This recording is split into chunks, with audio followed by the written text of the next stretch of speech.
Good morning, ladies and gentlemen, and welcome to our first session about 2020, the academic term S20, and this is class 2.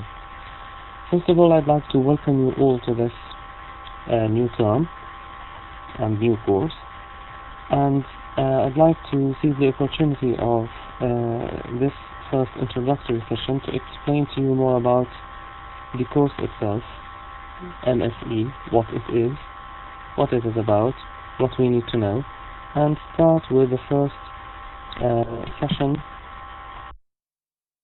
that includes economic definitions. For clarity reasons, only for this session, for clarity reasons, I'd like to say something in Arabic.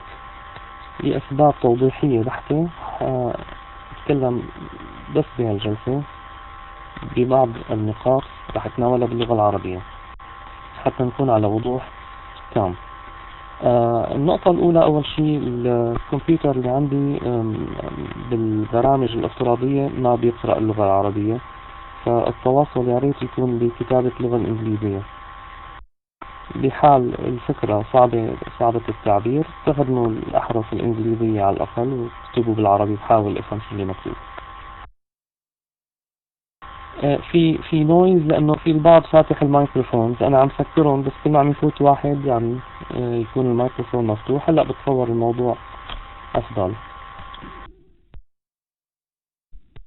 بدنا بس نحرص على الموضوع إنه تكون الميكروفونز مسكرة. هلأ كله مسكر، المفروض ما يكون في نويز. أوكي، بداية بدي أرحب فيكم بهذا الفصل، فصل S20، وخلينا نحكي بعض النقاط الأساسية. still not clear أصبح مو من عندي المشكلة. Good morning. بدكم تتأكدوا إنه السيتنج عندكم يكون مظبوط، الانترنت كونكشن مظبوط، يكون في عندكم فلتر على الكيبل. هاي الأمور لما طالما في أشخاص عم يسمعوني بوضوح فالموضوع مو من عندي. Good morning everyone. فالنقاط الأساسية أنا بعثت لكم إياها بالإيميل امبارح، رح نرجع نتناولها على السريع بشكل سريع مشان يكون الكل على بينة، نوضح شو النقاط اللي لازم تعرفوها. وخاصة إنه في طلاب من القدامى يعني المعيدين لهالمادة كان في عندهم بعض النقاط المو واضحة أو الانتقادات خليني أسميها. رح هلأ أنا أشرح شو هي الأمور اللي ما ساعدتهم على أنهم يقدروا ينجحوا بهذا المقرر. فخليني استعرض الإيميل اللي بعثت لكم إياه امبارح ونمشي فيه نقطة نقطة قبل ما أبلش أشرح شو طبيعة المادة بالتفاصيل تبعها. طيب، النقطة الأولى اللي لازم الكل يدركها إنه هي يجب التفريق بين هذا المقرر اللي هو بالنسبة لكم الوحيد اللي يدرس باللغة الإنجليزية وبين مستويات اللغة الإنجليزية ببرنامج اللغة الإنجليزية بالإنجليش بروجرام. هي ما لها علاقة بهي. هذا المقرر مختلف تماما من حيث طبيعة المقرر، المحتوى والوظيفة مختلفة تماما. هون الوظيفة وظيفة رح تشوفوها أنه تتناول موضوع إداري، قد يكون بالHR، قد يكون بتسويق، قد يكون بشيء مختلف تماما. طبيعة إدارية ما هي طبيعة لغوية. والامتحان، أسئلة الامتحان ما هي أسئلة لغوية، ما في قواعد، ما في مفردات، ما في اللي شغلات أنتم بتاخدوها بالإنجليش بروجرام، هي إلها علاقة بالمقرر فحص بالمحتوى. هذا الشيء طبعا رح يثبت لكم من خلال حضوركم للجلسات، رح يبين معكم شو طبيعة المادة بشكل أوضح. النقطة الثانية هو وجوب حضور كامل للجلسات. يعني بتمنى تقدروا تحضروا كامل الجلسات لأكثر من سبب. السبب الأول طبعا الحضور بشكل متزامن، مثل ما هلأ في عندي نسبة الحضور الجيدة هاي، الحضور بشكل متزامن أونلاين. كون الحضور أوفلاين لما تحضروا الريكوردد سيشن، طبعا بإمكانكم تحضروها للريكوردد سيشن إمتى ما بدكم، والأشخاص اللي ما بيتمكنوا من الحضور يعني تعاد. ولكن حضور الأوفلاين لا يعوض بشكل كامل عن حضور الجلسة والمشاركة بالنقاش. طرح الأسئلة، أحيانا شخص بده يستفسر عن بعض الأمور. والأهم من هيك تبادل الخبرات. يعني هاي المادة أنا عم حاول أعطي المادة بشكل عملي، دائما بحاول أعطيها بشكل عملي. بنركز على النقاط العملية اللي نحن بنلمسها بمكان العمل. مثل يعني هلا البعض فيكم أو أغلبكم عم يشتغل عند جهات سواء كانت حكومية أو غير حكومية أو منظمات دولية إلى آخره. الجهات هي عم تدفع أحيانا مبالغ كبيرة لتعمل تريننج للموظفين، سواء كان داخليا أو عن طريق استخدام مدرب، لحتى يحكوا على النقاط اللي نحن رح نحكي فيها هلا بهذا الفصل. بعض النقاط الأساسية نحن رح تشوفوا بكرة المواضيع اللي رح نتناولها كلها هي مواضيع اللي أغلب التريننج كورسز عم تدور حواليها. طبعا ما عندنا نحن رفاهية الوقت الكافي إنه نحن نتعمق فيها، ولكن على الأقل نحن ناخذ الفكرة العامة، وبيبقى التطبيق بمكان العمل هذا على عاتقكم أنتم. وبالنسبة للي ما عم يشتغلوا لسه ما أو طبيعة عملهم مختلفة عن الطبيعة الإدارية اللي نحن رح نحكي عنها، بياخذوا عن فكرة كافية وجيدة لحتى يقدروا يتعاملوا مع المواقف لما بينحطوا فيها. فموضوع تبادل الخبرات، يعني ما بدي أنا بفضل ما أكون أنا الشخص الوحيد اللي عم يحكي أو اللي عم يشارك أو العميد اللي بيدله. أنا بفضل إنه أكيد في منكم أشخاص عندهم خبرة، وأشخاص عندهم خبرة طويلة أحيانا وبالمجال الإداري، وأشخاص عندهم خبرة ببعض الأمور. رح تشوفوا إنه دائما الخبرة ما بتيجي من صاحب المركز العالي، المدير مثلا. رح تشوفوا إنه البعض اللي بيتعاملوا مع الأمور اليومية non-negotiable إنه الأشخاص اللي ممكن يزودونا بالتفاصيل اللي ممكن تلعب تغيير أو تلعب دور كبير بتعديل قرار اتخذ أو ستتخذه الإدارة. فهي الأمور نحن ممكن المشاركة وطرح الأسئلة، تبادل الخبرات رح تغني النقاش، ورح نوصل بشيء نحن عم نتناوله لمكان أعلى. النقطة الثانية ليش أهمية الحضور هو قرار مجلس الجامعة بخصوص إعطاء الطلبة المواظبين على الحضور، المواظبين علامات إضافية بالوظيفة بشكل بيميزهم عن بقية زملائهم بما فيهم الموجودين معهم بنفس المجموعة. يعني رح أفترض أنتم تقسمتوا لمجموعات، كل مجموعة فيها 4 أو 5 أشخاص. الأشخاص اللي حضروا مثلا ما غابوا ولا محاضرة، ما عم أقول إنه لا لازم تحضروا. يعني أكيد ممكن الشخص أحيانا يتغيب، ولكن أنا رح بسط لكم إياها كتير. تقريبا فيكم تعتبروا حضوركم عن كل محاضرة في عندكم علامة إضافية، 12 علامة. تمام؟ هي تضاف إلى علامة الوظيفة، تضاف إلى علامة الوظيفة.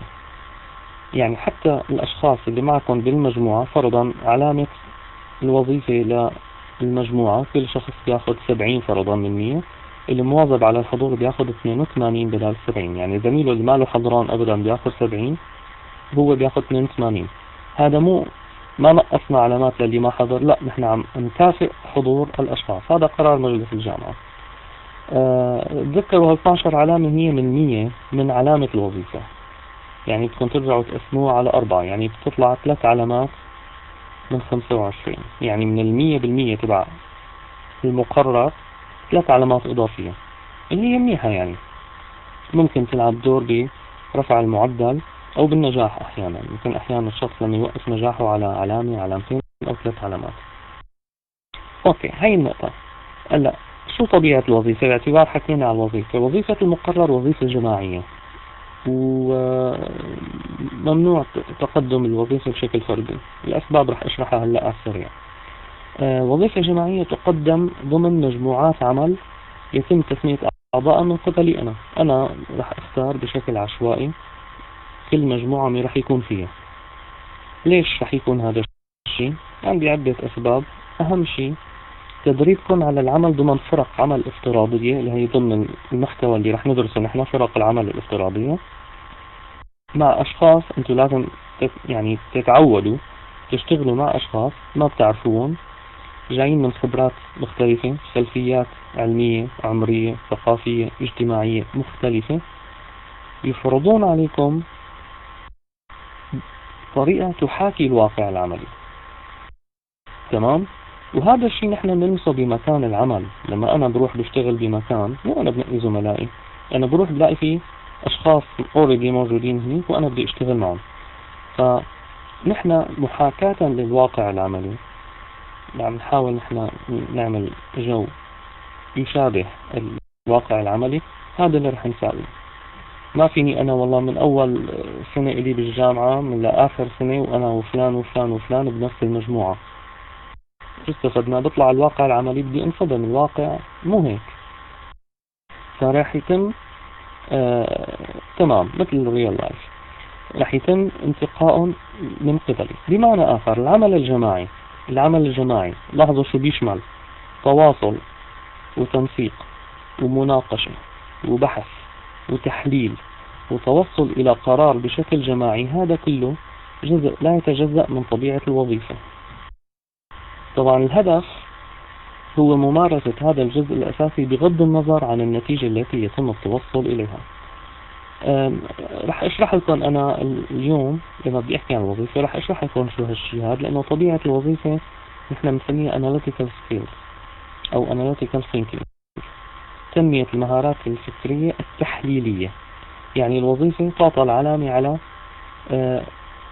قدرة المجموعة على التحليل المنطقي وتناول الموضوع من كامل الأوجه. ما بيهمني القرار اللي توصلتوا له، سواء عجبني أو ما عجبني، أو وافق اللي ببالي أو ما وافق اللي ببالي. أنا حاطيكم عدة حلول، مقترحات حلول، وأنتم اللي بتختاروه، بس بدكم تحاولوا تقنعوني ليش هذا هو الأفضل. القرار لكم. العلامة لا تعطى على أي خيار أنتم اخترتوه، بل على كيفية التفكير، طريقة التفكير والمناقشة والمحاكاة، المحاكمة العقلية المنطقية.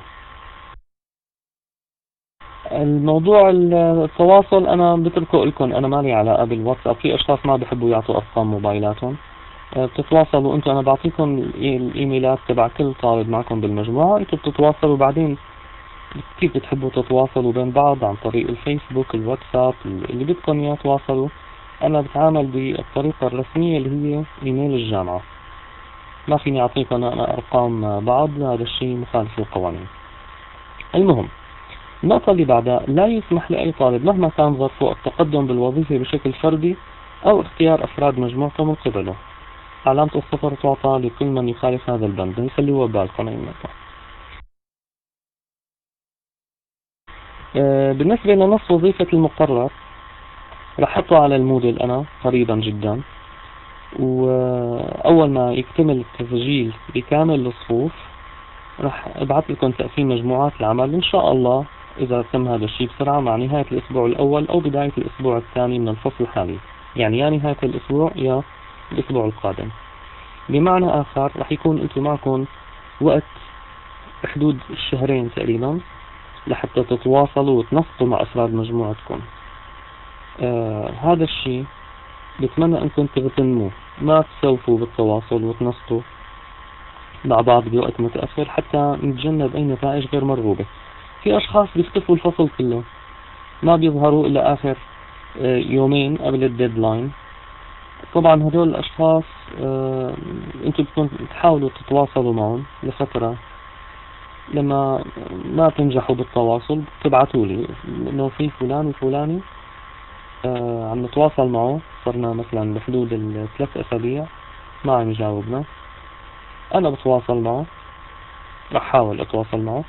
إذا ما تجاوب بقولكم اعتبروه ماله موجود وبلشوا انتوا العمل بالوظيفة بشكل منفرد. هلأ رح فصلكم شو اللي لازم تساووا شو اللي لازم ما تساووا.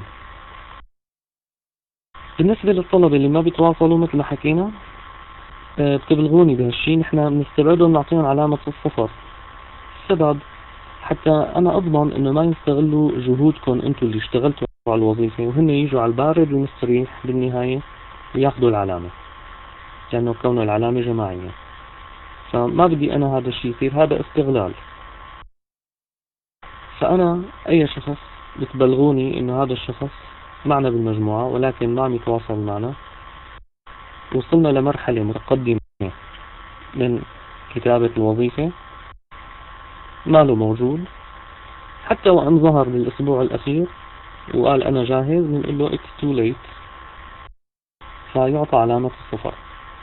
إذا حابين تتعاطفوا مع زميلكم لا تخبروني، يعني إن كانكم تخلوا اسمه من بين أسماء الأشخاص اللي شاركوا بالوظيفة، لأنه أنا ما بسمح بهالشي. أنتوا حابين إنكم تتغاضوا عن الموضوع تتصلوا، ما فيني لكم لا إيه لا، هذا الموضوع بيرجع لكم. بس هذا الشيء كمان لاحظوا إنه حتى بمكان العمل دائما في أشخاص بيشتغلوا وأشخاص ما بيشتغلوا، والمكافأة جماعية بتكون. أنا هذا الشيء برأيي الخاص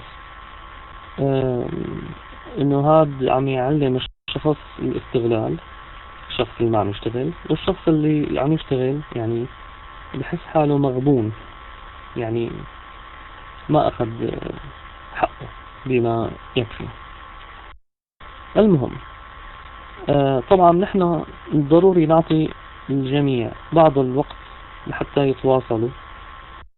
بجوز البعض في عندهم مشاكل بالإنترنت بالأماكن اللي هي فيها، ولو إنه على علمي أنا ما عاد في يعني أماكن إنه ما فيها إنترنت. كان سابقا بفصول سابقة السنوات الماضية في بعض المناطق مثلا ما فيها تواصل جيد إنترنت، كان الطالب ممكن كل أسبوعين 3 كل شهر بيروح على أقرب مكان بيعمل داونلود للمحاضرات بيشوف الإيميل وبيتواصل مع زملائه. وكنا نحن هدول الأشخاص نعطيهم وقت كافي. هلأ بتصور هذا الموضوع ما له مو وارد، يعني ما له موجود. ولكن ستيل بنعطي نحن فرصة، مو أول ما نتواصل مع زملائنا ما يجينا جواب مباشرة بنقول لا، خلونا نعطي فرصة.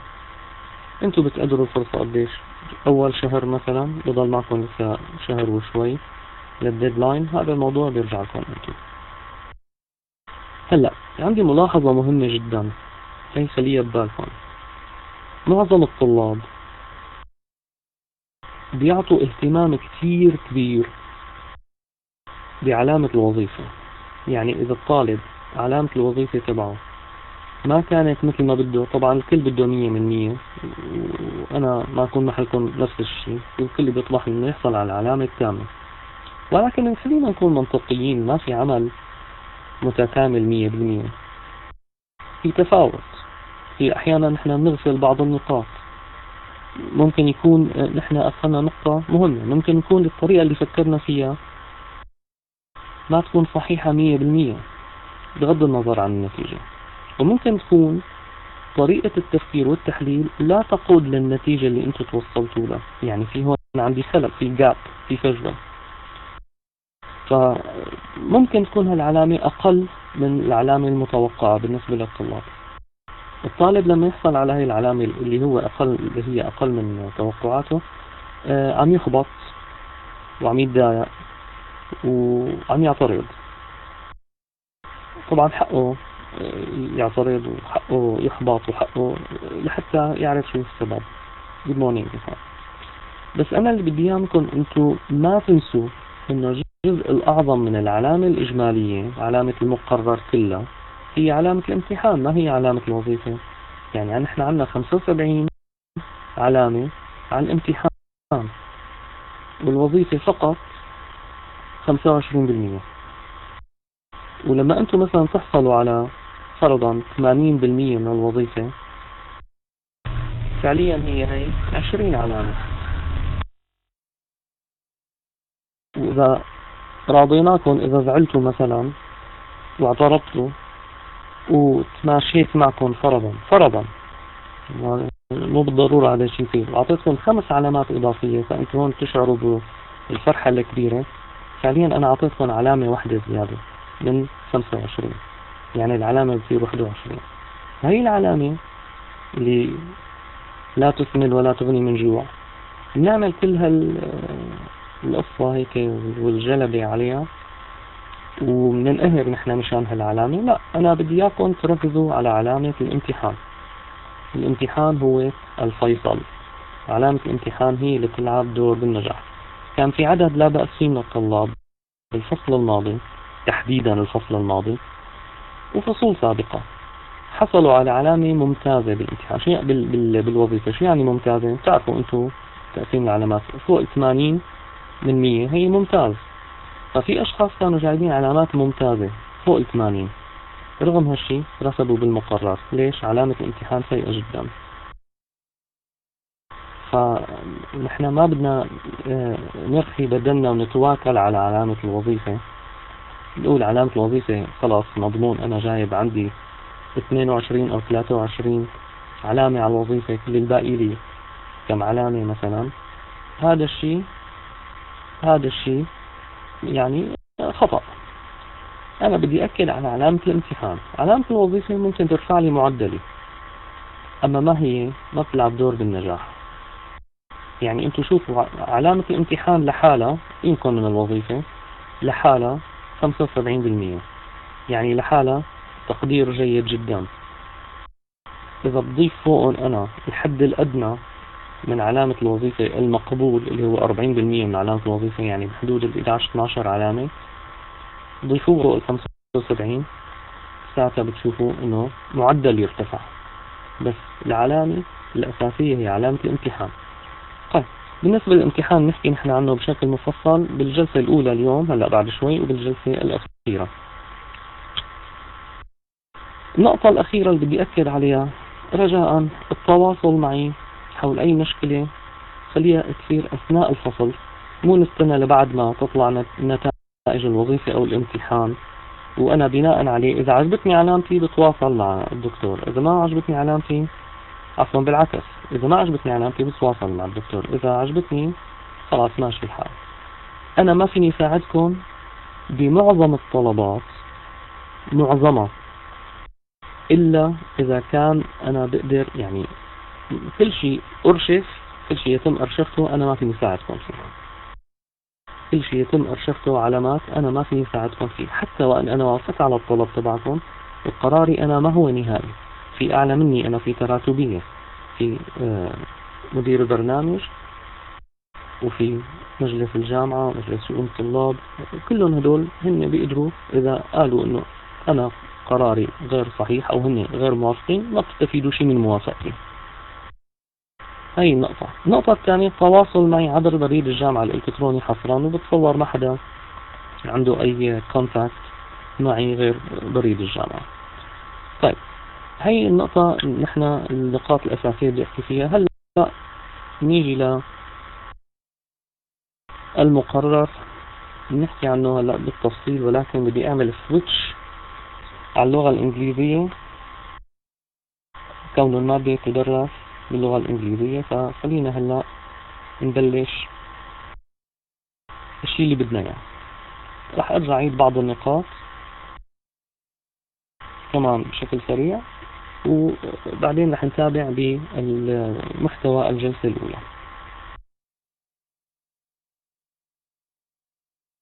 Managerial Studies in English is a course that has a number of objectives. الأهداف. The first one is to enhance students' knowledge of issues in business and management. تعليق بسيط. معظم النقاط اللي راح نتداولها أو نتناقش فيها أثناء الفصل، معظمها وبجوز كلها ما بعرف، انتوا آخذينها بمقررات سنة الثانية ولكن باللغة العربية، فما في تقريبا معلومات جديدة 100%. بجوز في بعض الاختلافات بين التعاطي مع بعض النقاط، أما شيء جديد مخترعين شيء جديد لا، إدارة ونغطي عدة مواضيع. بجوز في نقاط عملية أنتم مو آخذينها، هذا الشيء بجوز يكون جديد، ولكن تطبيق عملي لنظريات. فهون نحن to enhance your knowledge، تعزيز معرفتكم بالقضايا أو المواضيع بمجال الأعمال والإدارة. Number 2, to familiarize you with contemporary issues, modern issues, in certain fields in business, marketing, and management. And then, of course, by practicing, by discussing, this will enhance your command of English for business and management. وتعقيب بسيط اللي انتو هلأ بالمستوى الخامس بتصور برنامج اللغة الإنجليزية، إذا كان الوضع لا زال عليه ما تغير من سنوات طويلة لحد هلأ، في عندكم بالليفل 5 مقرر اسمه ماركت ليدر اللي هو بزنس انجلش، هذا بيساعدكم كثير. اوكي محمد، هلا انت بالمستوى الرابع. هلا انا بنصحكم اللي بيقدر يحصل على اي شيء بزنس انجلش، وهذا الشيء متاح اونلاين، اكتبوا بزنس انجلش فوكابيولري، في دروس او شغلات على اليوتيوب ممكن تعطيكم المفردات اللي انتم بحاجتها. هذا بيساعد كمان عملية فهم المحتوى اللي رح ندرسه. Number 4 is to keep students in touch with recent articles and journals in business and management. And finally, and most importantly, to raise your analytical awareness and thinking. هاي النقطة بدنا نأكد عليها، التفكير التحليلي والمحاكمة العقلية المنطقية. As for the course syllabus and assessment, the course consists of a number of issues to be discussed online. Each online session يفضل إنه تكون preceded by your reading and analysis of text materials provided by the tutor. إذا بتقدروا تحضروا قبل ما تيجوا على الجلسة مشان على الأقل عرفوا شو الموضوع، حتى يكون عندكم أرضية للنقاش. المحتوى هو موجود على الموديل، بس أنا رح حطه اليوم إن شاء الله بعد المحاضرة مباشرة. The syllabus includes issues in economics, business management، وفي business English vocabulary practice. بآخر الكتيب الهاندبوك أنا حاطط لكم مفرد مفرداتي، يعني glossary بالإنجليزي، في مفردات البزنس انجلش معظمها اللي مرق معكم. There are also case studies and articles that are provided throughout the course. في عنا دراسة حالات، عنا مقالات. المقالات هي انتم بتقروها، ما هي داخلة بالامتحان، بس اللي حابب يتوسع موجودة. case studies دراسة الحالات موجودة، حسب إتاحة الوقت رح نتناول بعضها. اللي أهم من هيك في بعض النقاط اللي هي لها علاقة شبيهة بموضوع الوظيفة، نسميها نحن ethical dilemmas أو المعضلات الأخلاقية بالإدارة، هي شبيهة بالمواضيع اللي نحن عادة تطرح بالوظيفة. نحن رح نحكي عن هذا الشيء. بالنسبة للأسسمنت التقييم، it is made up of online discussion, assignments and exams where your learning outcomes are tested. الامتحان، بالنسبة للامتحان راح يكون عندكم عدد من الأسئلة تتراوح بين 35 ل 45 حسب. في عنا نحن بعض الأسئلة عليها تثقيل أكثر من أسئلة أخرى تتطلب تفكير أكثر، ولكن المريح بالنسبة لكم إنه هناك نمطين من الأسئلة. النمط الأول اللي هو true false، صح خطأ. النمط الثاني multi choice A B C D. إذا تلاحظوا إنه بكلا النمطين الجواب موجود، كل ما علي إنه أنا بس فكر منيح أعرف إنه هذا الشيء صحيح أم خاطئ، وهون اختار الجواب موجود قدامي، ما في عملية إبداع، الجواب موجود قدامي. معناها الطريقة اللي بدي أدرس فيها ما هي طريقة حفظية، لأن الحفظ ممكن يكون مضلل. أنا إذا بغير كلمة واحدة بالجملة أنتم ما رح تنتبهوا لها التغيير، فبالتالي اللي حافظ بصم رح يوقع بالخطأ، بينما الشخص الفهمان المادة العلمية رح يعرف يجاوب كونه هو فهمان فهم. فهذا الشيء بتركزوا دراستكم على الفهم وليس على الحفظ. طبعا هذا مو معنى أنه في بعض الأمور ما لازم تكون حافظة، من خلال التطبيق والدراسة يعني الفكرة رح تعلق بذهنكم. فإذا في بعض الأمور يعني تقتضي حفظها، طبعا ما في شغلات طويلة كبنود رؤوس أقلام يعني عليكم بها. Okay. خلينا هلأ نبلش بمحتوى الجلسة الأولى. Let's start the content of the first session, which talks about economic definitions. At the end of this session, you should be able to understand what is meant by economy, define what is meant by production, consumption, and exchange, recognize the existence of markets, classify the factors of production, define income and wealth, and define the public and private sectors of the economy. Let's first start with the definition of economy. What is an economy? An economy is an area, is a place in which people make goods and services, or in which they produce products. يقومون بإنتاج منتجات. Products, the word products, المنتج, is a general word that talks about goods, commodities, or services. إما تكون سلعة أو خدمة. كلمة product. So any place, طبعا any area, مو إنه نفكر مكان صغير, any area جغرافيا where people make goods or services, and goods and services is called an economy. This area could be of any size. The size doesn't matter, with any number of people involved. It could be a very small area with a limited number of people, or it could be very large. For example, you can talk about the economy of Monaco. إمارة موناكو إمارة صغيرة عبارة عن مدينة واحدة. It has an economy. على شو يعتمد؟ على السياحة، على السباق، على الشغلات إلى آخره. At the same time we have the Chinese economy. بلد عملاق in terms of area, in terms of population. So here we have, it doesn't matter actually, the size doesn't matter. It could be with any number of people being involved in the production process. Now, for example, you can talk of a local economy, such as a village, town, or city. ضمن البلد الواحد, a village as what we call a local economy. يعتمد اقتصاد هذه القرية على فرضاً الزراعة, agriculture, أو let me say grazing, الرعي, أو fishing إذا كانت على نهر أو على ساحل. بشكل عام الاقتصاد يعتمد على هاي النقطة. This is a local economy. Or it could be a city, an industrial city, for example. We can also talk of a national economy على صعيد القطر, الدولة, such as the French economy, for example.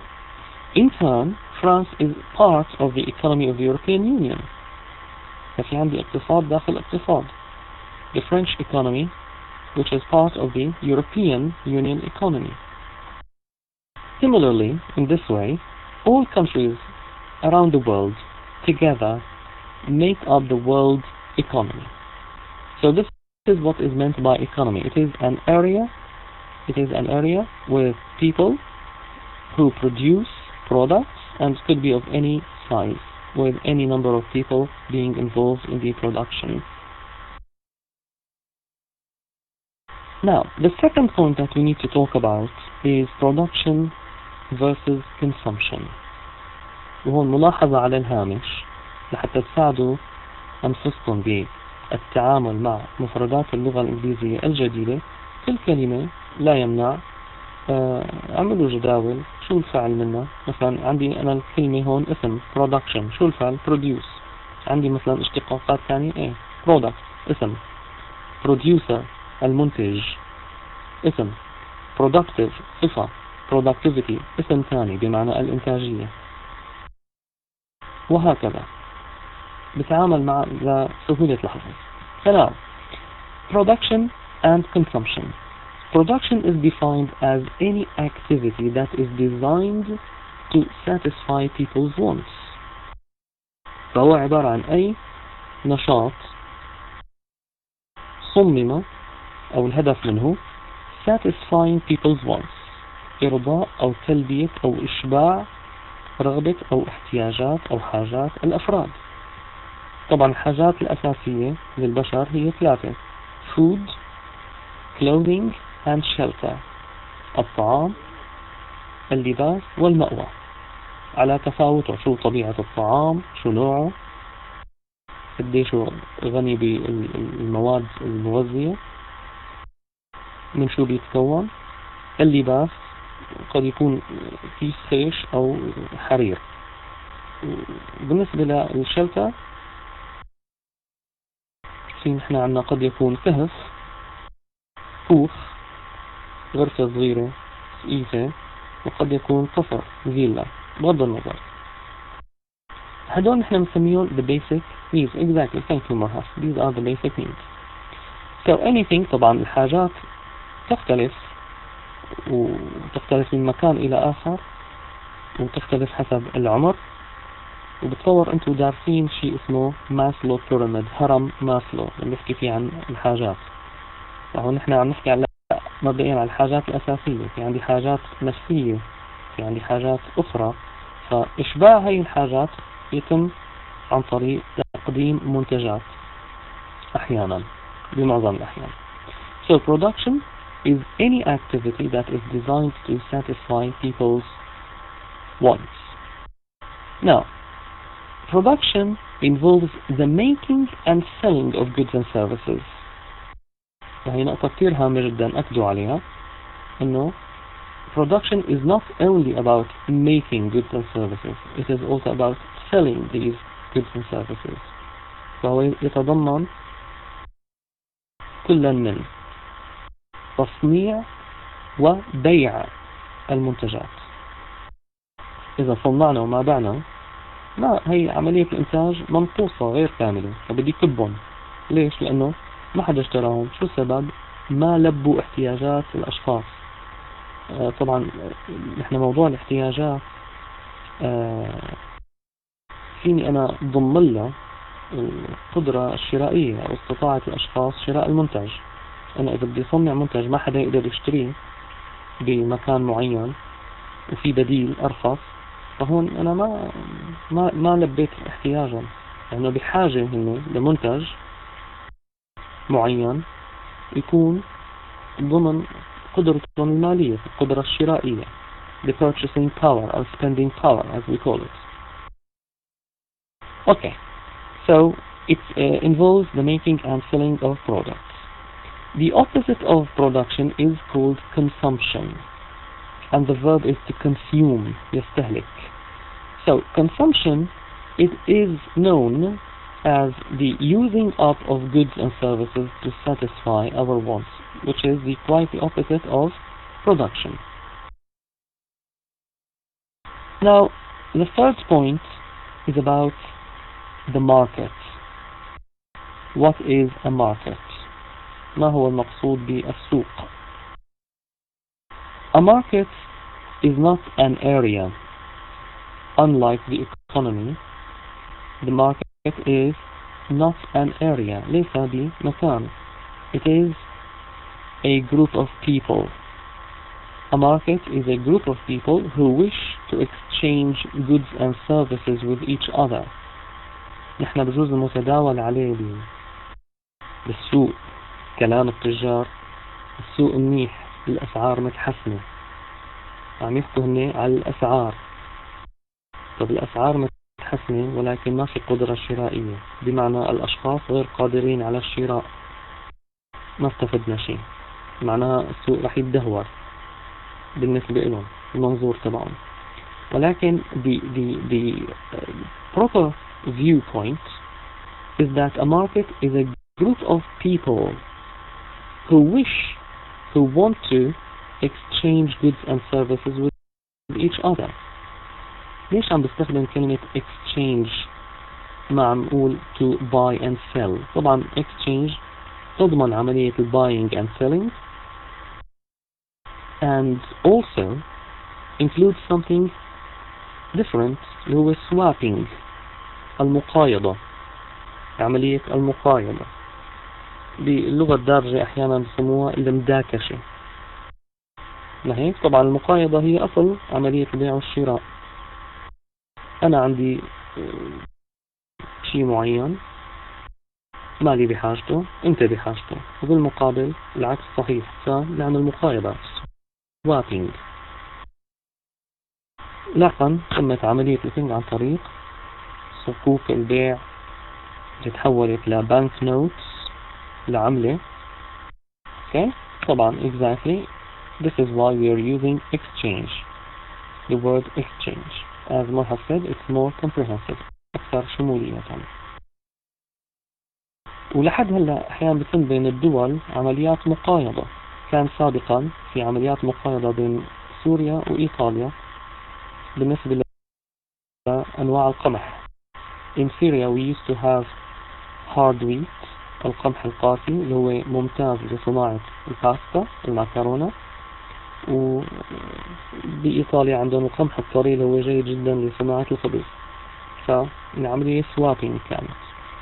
المهم any market is therefore made up of producers and consumers. We must have producers and consumers to say that we do have a market. At the same time, a market can be located in one place.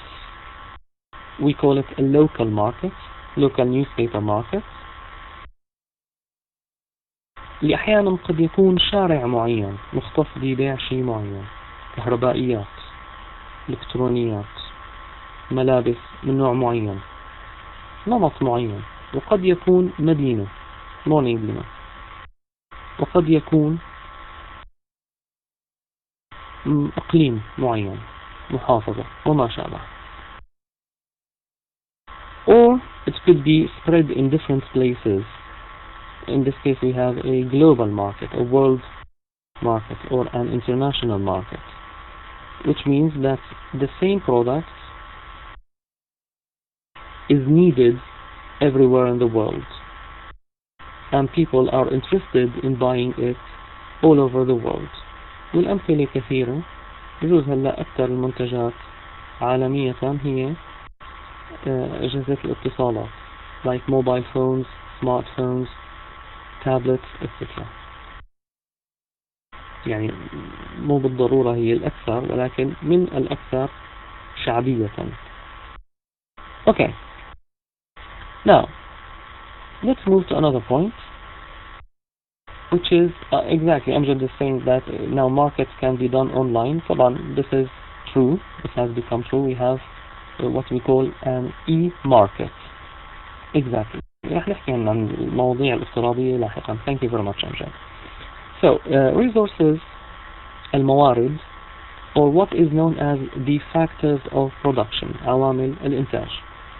Traditionally we have three factors of production: land, labor and capital.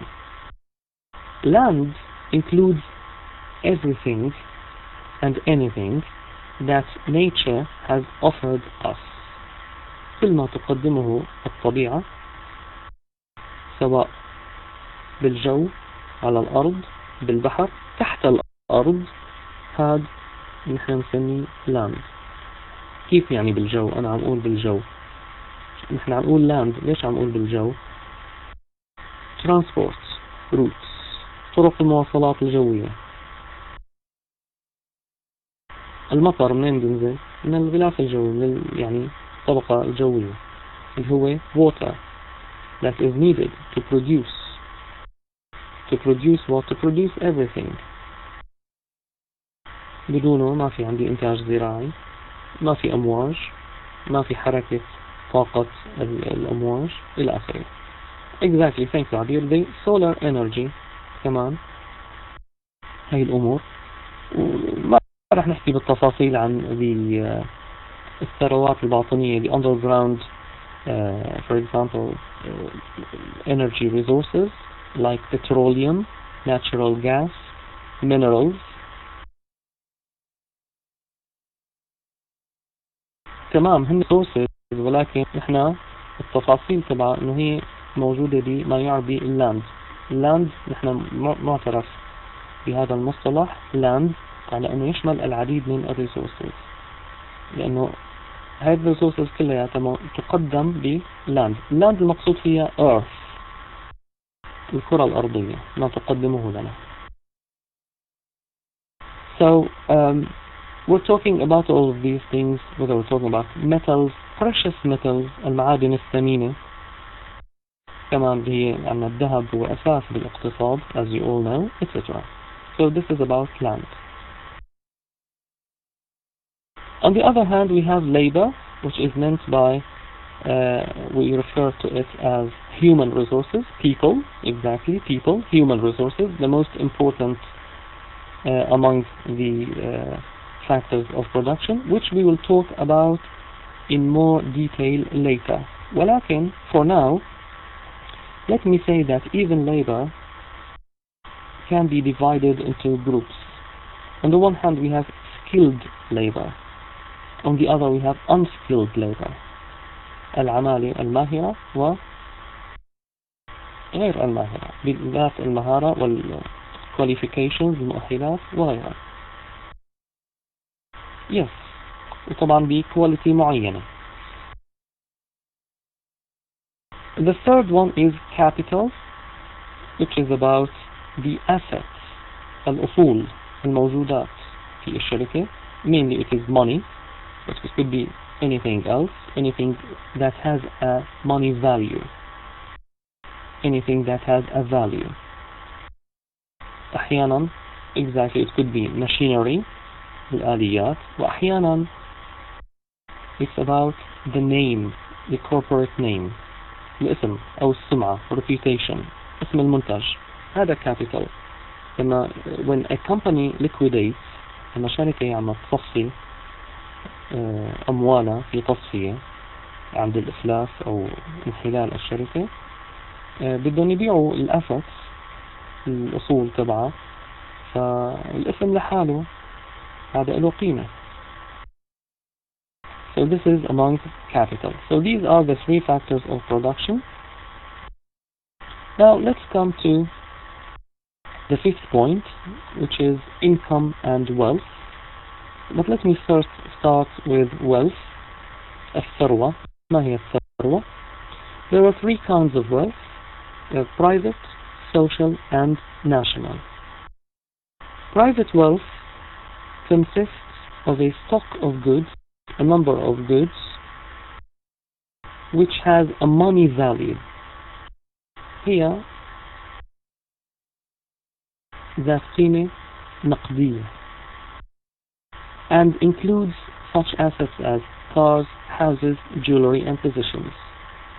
So anything a person has, possesses, كل ما يمتلكه الشخص, possess from possession, الامتلاك. وانتوا بتعرفوا بالقواعد عنكم possessive S, اسم الملكية, فمنها الامتلاك. So all these assets that people have are called private assets, اللي هي الأصول أو الموجودات بمكان معين. فأنا مثلا الأسس اللي عندي إياهم ضمن بيتي هن furniture, الأساس, الفرش, the electrical appliances in the kitchen for example.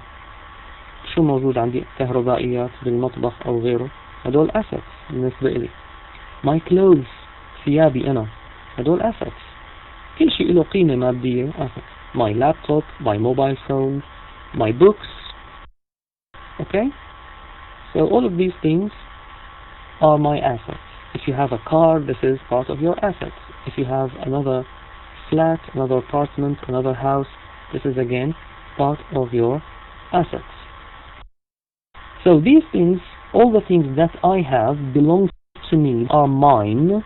These are my private things, which we call private wealth. Similarly, exactly, anything you can sell, anything that has a money value is an asset. أحيانا شو بيكون الشخص عنده كاتب مذكراته على ورق, جامعهم, اجى شخص قال له أنا بدي اشتريهم منك وبدي انشرهم, بيعملهم كتاب وانشر هذا الكتاب. كمان هدول assets, private wealth. ليش نحن نقول private؟ لأنه هذا الشخص إذا توفى قبل ما يبيع هالأوراق هاي, صاروا هدول من حقوق الورثة. So anything that can be inherited أي شيء يورث كمان هذا ضمن الملكية اللي نحن عم نحكي عنها private wealth. Now, similarly, we have social wealth. Social wealth consists of the assets that are owned by the government for the benefit of the general public. Exactly, another word is belongings, yes. So, the assets that are owned by the government for the benefit of the general public. ملكية الحكومة أو الدولة اللي هي تعود لصالح العامة، عامة الشعب. Such as roads, public hospitals, parks, public schools, public colleges. طبعا عم أكد على كلمة public لأنه في عندي أنا منهم private hospitals, private schools and private colleges. فالعامة منها هي تعود بالنفع على عامة الشعب ولكن تملكها الحكومة. This is called social wealth. أحيانا بسموها public wealth but it is social لإعطاء البعد الاجتماعي كمجتمع. The third one is called national wealth, which is the total amount of wealth, that is owned by the general public and the government. يعني حصيلة private and social wealth ولكن بدي أضيف لها إضافة بسيطة both inside the country and abroad. داخل البلد، داخل القطر وخارج القطر. أحيانا في شركات أو ممتلكات عقارات real estate، عقارات تعود ملكيتها لأبناء البلد أو للحكومة ولكن خارج الحدود. هي مشمولة بالناشونال ويلث. أعطيكم تشبيه بسيط. economics بالاقتصاد نحن في عنا شيء اسمه GDP gross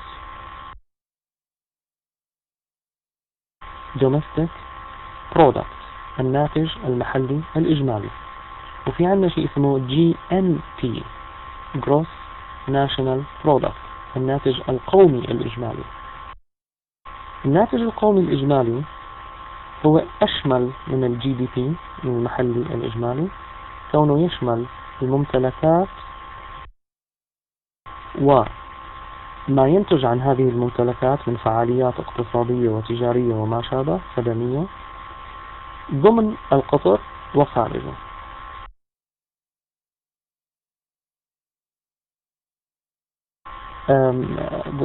كمبيوتري ما بيقرأ عربي، الرجال الكتابي بأحرف إنجليزية، الكلمة العربية ولكن بأحرف إنجليزية transliteration يعني.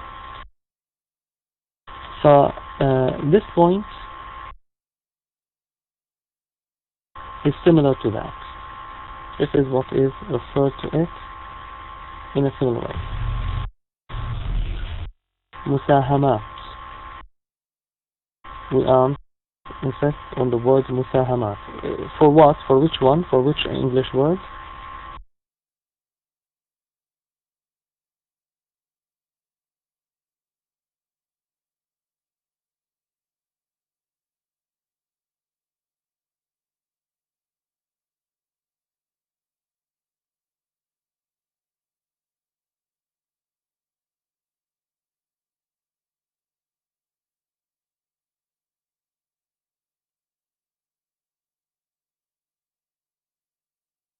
For the owning of Syria out of problem. Okay, I got it. تسمى مساهمات، الملكية التي تعود للسوريين في الخارج، مو هيك قصدك الآن؟ ملكية الأمور. طيب، أوكي، مساهمات لأنه هي بتساهم بالاقتصاد الوطني. Thank you very much. Yeah. شفتوا كيف لما حكيت بالبداية عن تبادل الخبرات والأمور كلها، يعني أحيانا إحنا زملائنا ممكن يضيفوا إضافات كثير مهمة على الأمور اللي إحنا عم نحكي فيها. We learn from each other, and this is what is meant by this discussion and online learning. Okay, so this is about wealth. Now let's move to what we call income. الدخل. income can be divided into earned income and unearned income. Now, the verb earn in English means to get money for doing something. يجني المال لقاء عمل معين. So, earned income is money that is paid to people for the work they do. If you are, for example, a teacher, you teach, you get paid for this. If you are a construction worker, عامل بناء, you work, you get paid for this. If you are a lawyer, you take your fees for your job. ناخذ أتعابك كمحامي.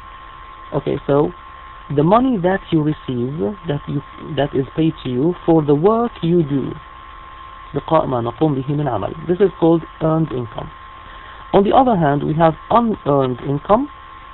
Unearned, which is the money that you gain, الذي نكسبه, from owning assets or wealth. لقاء الملكية وليس لقاء العمل. يعني for example, let's suppose that I am a simple worker, عامل بسيط بمكان معين, ولكن الدخل إجمالي الدخل that I have, the overall income that I have, is very high. Why is this? I get little money for the work that I do. For my earned income is very little money. But for owning an apartment, for owning a flat, عندي شقة فاضية مأجرة that I rent, I get a huge amount of money, for example. So this is my unearned income.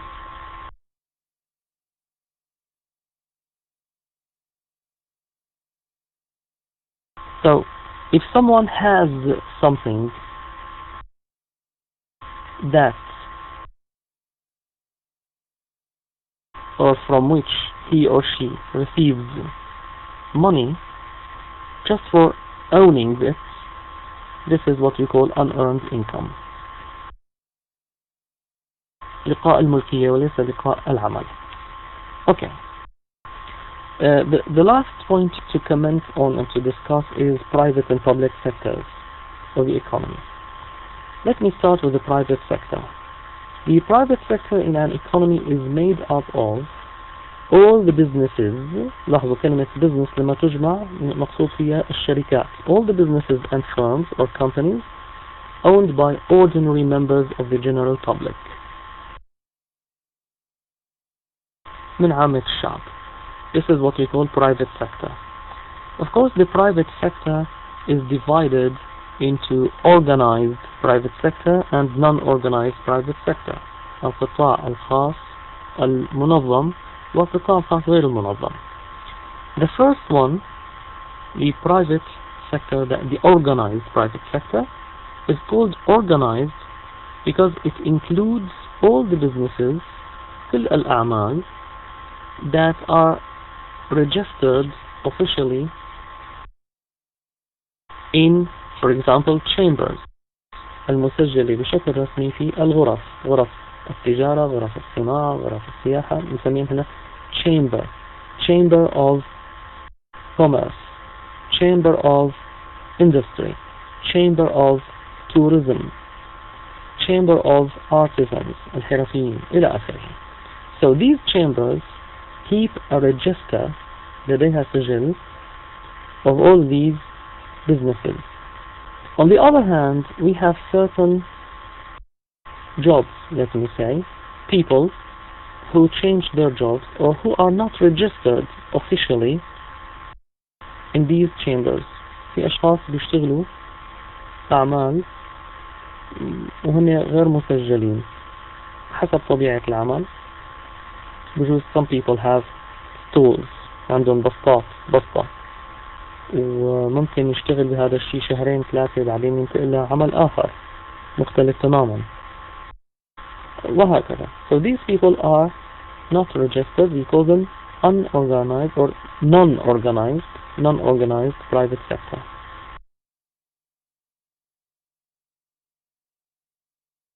The second division is called the public sector, which is owned and controlled by the government.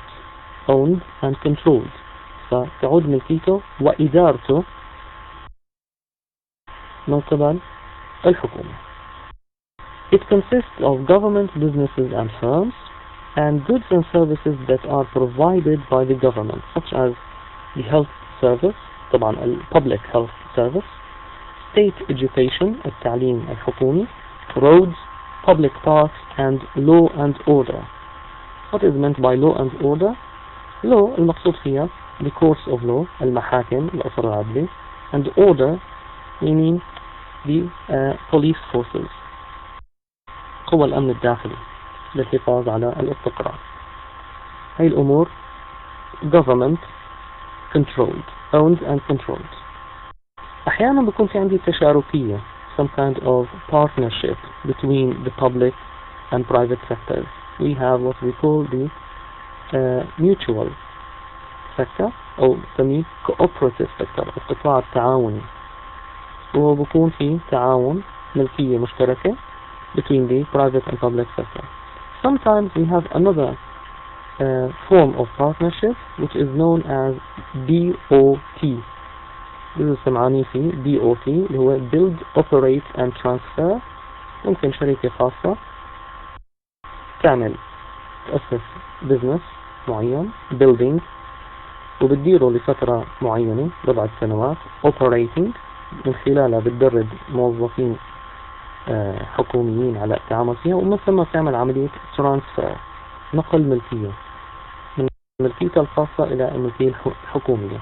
هاي this is BOT, Build, Operate, Transfer.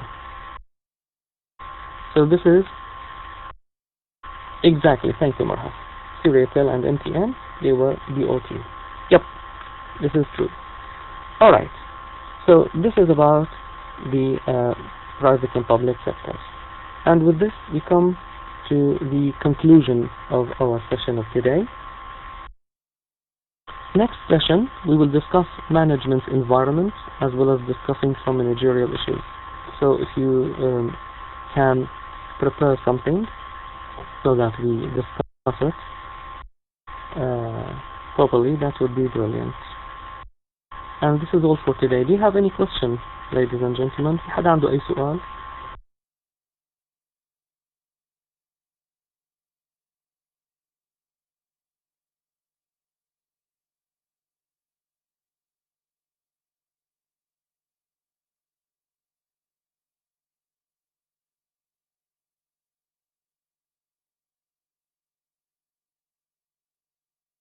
Okay, and I have nothing but thank you very much for attending today's session. Wish you all the best. Have a very nice day. Take care and bye-bye. See you next week. Cheers. Bye-bye.